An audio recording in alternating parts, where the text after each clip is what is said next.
the dragons concept, because I think the dragons are a great example of the force that is both dark and light, essentially. And so it's like a lot of people have heard of the reptilians and the concept of people seeing the energy body of people, and sort of seeing that humans, how you say, when you see it in the multidimensional way, like humans can appear to be, you know, dragons or other beings. And so in that context, they've been reporting reptilians as a negative experience.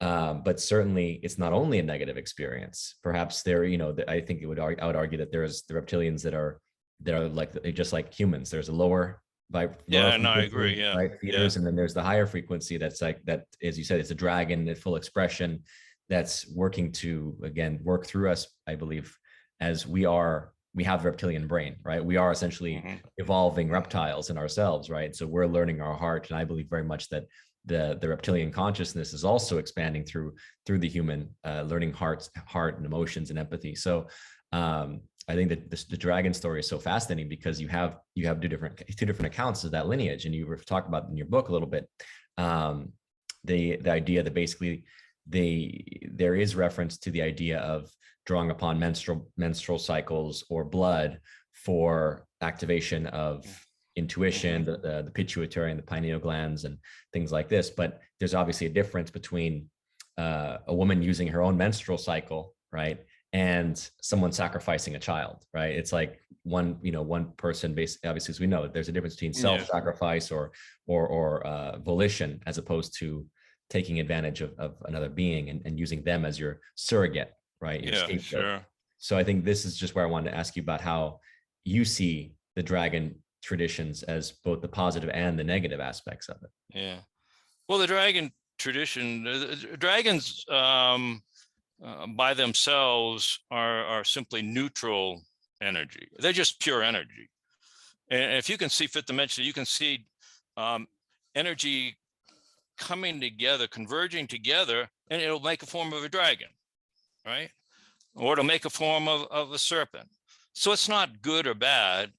It's totally neutral energy.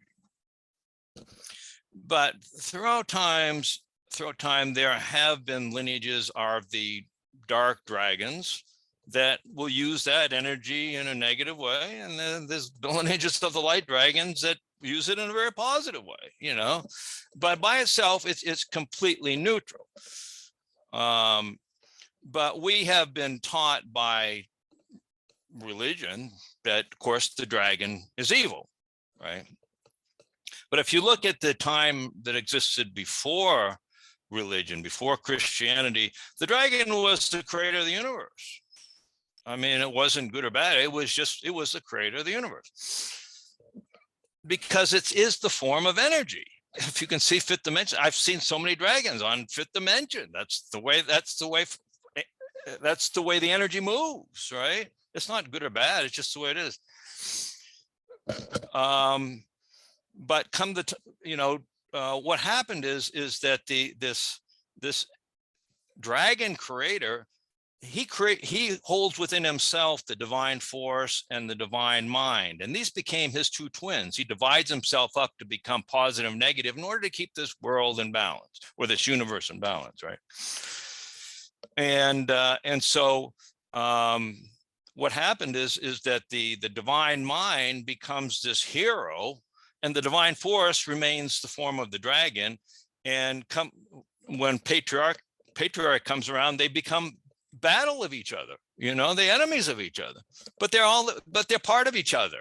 They're one and the same. It's the divine mind that forms the divine force. You have to have one without the other. That's always, both of them are part of the dragon. It's battle of the sexes, right? It's been the war between man and woman, right? For how many thousands of years of that energy, which we have within us, as you know. Yeah. And so what you have is you've got this hero, this beneficent Christed hero that's slaying the evil dragon, which is ridiculous in a way, because these are two parts of the same dragon, primal dragon, and one's destroying the other. It doesn't make any sense, of course.